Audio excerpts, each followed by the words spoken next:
best augmentation Sarif's money could buy. It took me half a year to get a feel for her. Should have taken longer. But 6 months into my recovery, Industries was attacked again. This time, they claimed to be members of Humanity Front, a non-profit organization that wanted the UN to limit biotechnology research. The thugs broke into Sarif's factory and found machinists working overtime on a top-secret military augment called the Typhoon.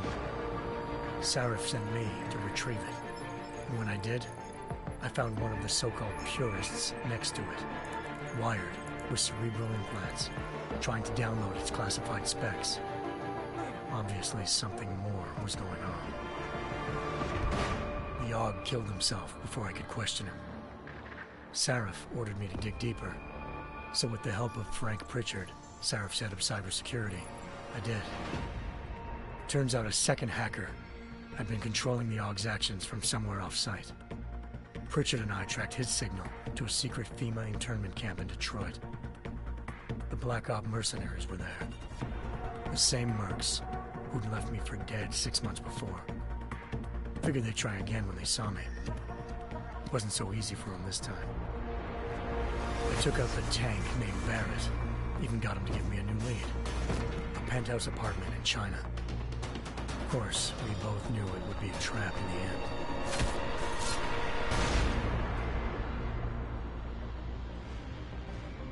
Hengsha Island, China.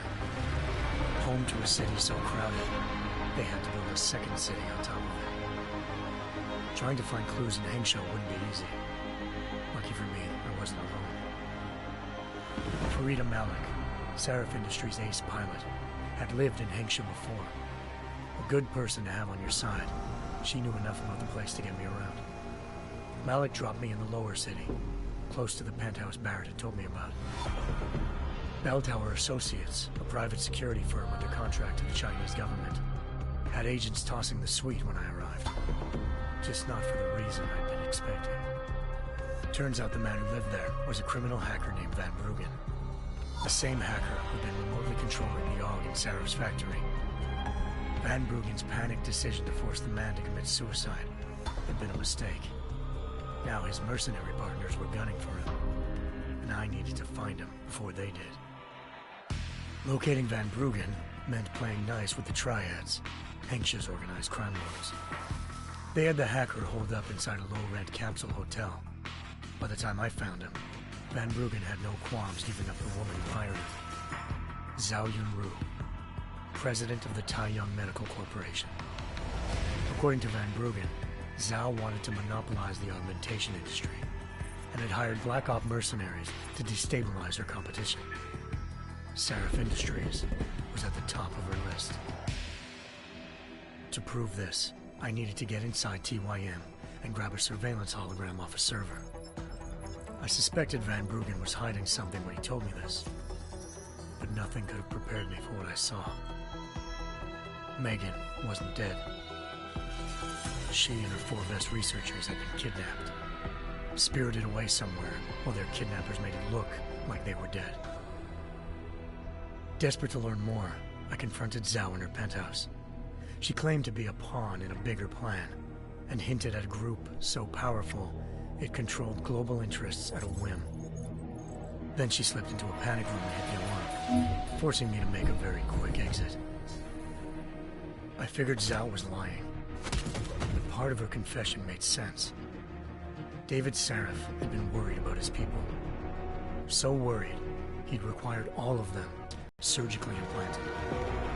The GPOs would have been broadcasting the day of the attack. But Zhao said a single call to Picus, the world's leader in global 24-hour satellite news, had turned those signals off. I needed to fly to Picus headquarters in Montreal if I wanted to learn more.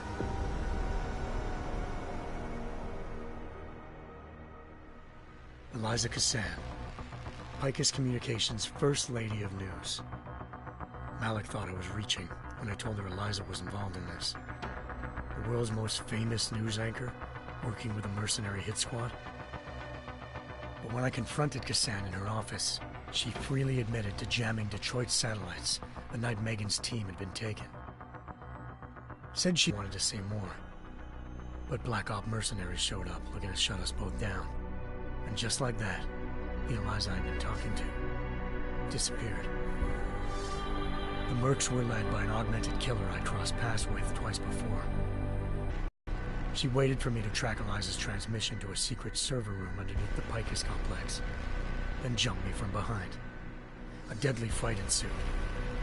I made sure she never moved silently again. With Fedorova down, and no one left to keep Eliza quiet, she reappeared.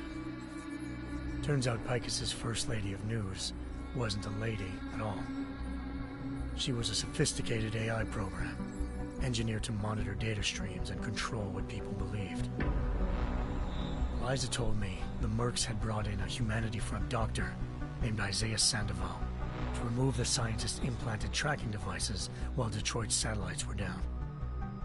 She also told me to speak to David Sarif if I wanted to learn more. By the time Malik and I got back to Detroit, tensions between normal and augmented citizens had reached a flashpoint. Riots were breaking out in several cities. The UN was being urged to intervene. Sarif was trying hard to convince Hugh Darrow, the inventor turned philanthropist who'd once been a leading proponent of enhancement technologies, to help stop a possible regulatory vote. Sarif had a lot riding on Darrow. Megan's discovery would have given millions of people the chance to evolve beyond their normal human abilities, and at the same time catapulted Sarif Industries to the top of the Fortune 500. According to Sarif, Megan's kidnappers knew this, and didn't want people evolving unless they controlled how it was done. He called his enemies Illuminati, and urged me to keep searching. Determined to do so, I tracked down Sandoval via America's most outspoken augmentation opponent, Bill Taggart, Sandoval's boss and founder of Humanity Front. Sandoval admitted to operating on Megan's team when I confronted him, but said he hadn't removed their GPLs. He'd merely switched them to a different frequency. Pritchard was at Malik and I immediately took off in pursuit. Unfortunately, the Illuminati were one step ahead.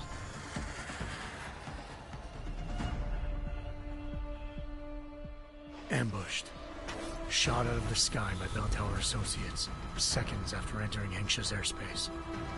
Malik's piloting skills saved me. After a tense and bitter struggle, I escaped into Lower Hengsha. The tracking signal I was following led straight to the Triads, or more specifically, to the augmented arm of Tong Si-hung, leader of a gang of augmentation harvesters. Tong said they'd taken the arm off a corpse, which Bell Tower had left at their door, meaning at least one of Sarif's scientists was dead. Maybe not the rest of them, though. Tong pointed me to a port used for human trafficking and helped me slip aboard a Bell Tower ship. It was sailing to Rifleman Bank Station, a military base in the South China Sea. Bell Tower was holding kidnapped civilians as prisoners there, and using them to perfect the Hyron Project, a human-computer interface that left most of its test subjects dead. My search for Megan would have ended then, if not for a mysterious ally named Quinn. In exchange for my help exposing Bell Tower, he slipped me aboard a second ship headed to Singapore, and an Illuminati-run biotech facility called Omega Ranch. 3 of Sarif's scientists were there, forced by their captors to create a technology capable of remotely shutting down augmented abilities. Thanks to an emergency recall notice issued by the World Health Organization, millions of people all over the world already had the biochip installed. With the help of the scientists, I tracked Megan to a private section of the ranch. There, I ran into Yaron Namir, the walking tank who'd put a bullet in my brain the first time we met. He'd teamed up with Zhao and was hoping to catch me off guard. Their little ambush didn't work. I found Megan in a suite belonging to Hugh Darrow, the billionaire philanthropist who'd Sarif had called on for help. Darrow had convinced her to go along with the biochip plan by promising to sabotage the tech. As she was explaining this, Darrow appeared in a global broadcast, telling the world that augmentations would be the death of mankind. Then he activated the biochips to prove his point. All over the world, augmented people flew into a killing frenzy. Darrow had betrayed everyone, and it was up to me to set things right. To do it, I had to reach Panchaea, a massive installation in the Arctic Ocean. As I raced through corridors built by an all-augmented workforce, I saw death and destruction firsthand. By the time I shut down Darrow's broadcast, I knew the damage he'd done. Still, humanity's future remained unclear. How would the world react to this sabotage? Would people ever regain their faith in augmentations again? What would be the Illuminati's next move? Only time will give us the answers.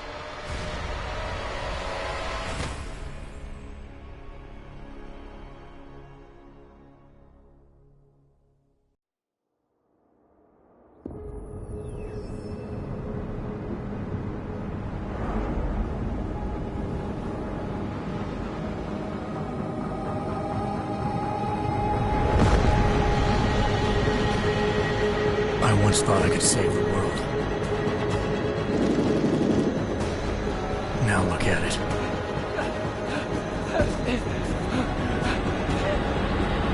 In yet another augmented terror attack, 251 passengers aboard Sister Airlines Flight 451 were killed when an augmented passenger broke into the plane's cockpit and ruthlessly butchered its flight crew.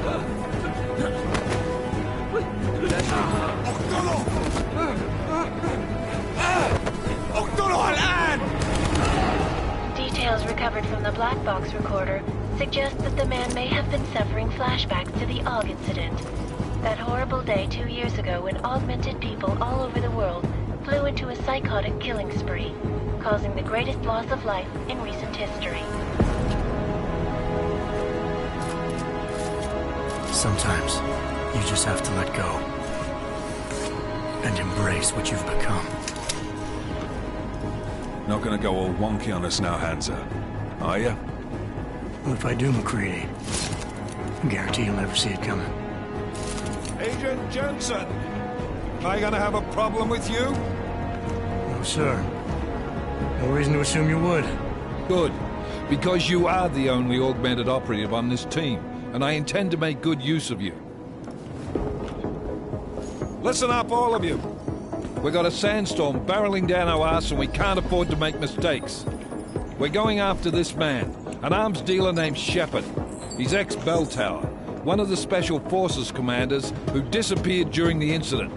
And he's come out of hiding. That cannot be good. It's not. He's selling weapons and military-grade augments to terrorists. This is Aran Singh, the undercover agent who lured Shepard out of his hole. Best you see Interpol's got. For 3 years he's worked hard to get in tight with the Jinn, an Iraqi smuggling cartel that's infected the Eastern Hemisphere like a plague. Last week, our arms dealer sent a message to the Jinn, offering to sell them a shitload of black market merchandise dirt cheap. They told Singh to handle the buy. They're not gonna like it when Interpol disrupts their party. Singh's cover really that good? It is right now. We need to keep it that way. This is where the deal's going down. A half-finished high-rise hotel that's been abandoned ever since the incident. It's not a pretty picture inside. Let me guess. Most of the laborers were augmented with heavy-duty industrial rigs. So when the incident hit, and they all went schizo, things got gruesome real fast. And no one, except for some homeless junkies, have been inside the place ever since. So what's the plan, Director? Singh's meeting Shepard on the ground floor, inside the hotel's main atrium. He sent the bulk of his Jinn crew to the penthouse levels to secure a vantage point. I want McCready's team to take up positions overlooking the atrium and make the arrest. Jensen, you're going in solo from the roof. My objectives? Keep the Jinn from joining the party. As far as we can tell, only one route connects the atrium to the penthouse level, a halfway decent elevator shaft. Here. I want you to block access to it. Fine. Just cut me loose. Do you plan on relying solely on your augments for this one? I'd recommend taking a little hardware, just to be sure.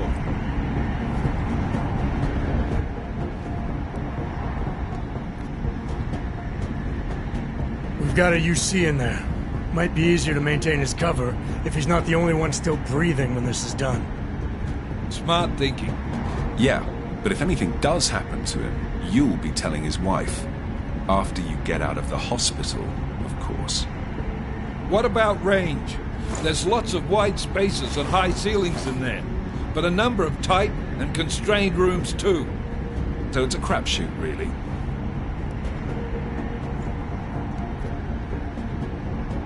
Well, I'm not looking to play dice with anyone in there. Give me something with distance. Your call. Less chance of being seen and compromising Singh that way. One last thing, Jensen. Singh said that Jin are using some sort of portable Wi-Fi device to boost communications. He's got a better chance of maintaining cover if you disable it. We'll keep an eye out for it. But aren't we on the clock here? You said there's a sandstorm moving in.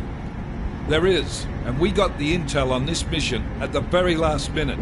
So we're scrambling a little. If it comes to it, your number one priority is keeping the Jinn out of that atrium. Copy that. Time to put away your happy thoughts, gentlemen. We're approaching the target building. You're up first, Jensen. Let's do this. Task Force Action.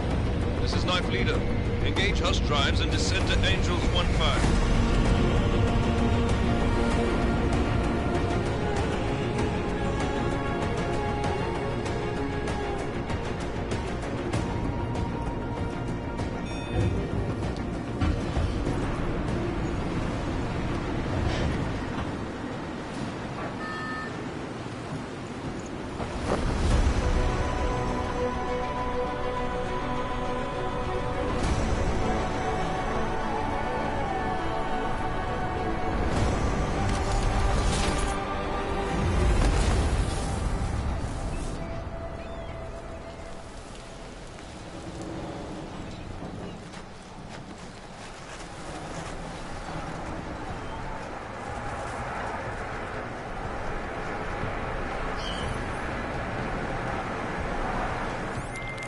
Team leader, this is Jensen. I'm on the roof. Solid copy. Move into the building. The access route you need to block is at the far end of the penthouses. And keep in mind, the direct route might not be the easiest one. Roger that. McCready will advise once his team is on the ground. Miller out.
Jensen, we're moving through... Oh, fuck! What's wrong? The Jinn have got a few Jennies up and running. Gonna have to hack keypads. Should enjoy it, McCready. They have colors and shapes. Just remember, red means bad. Fuck you.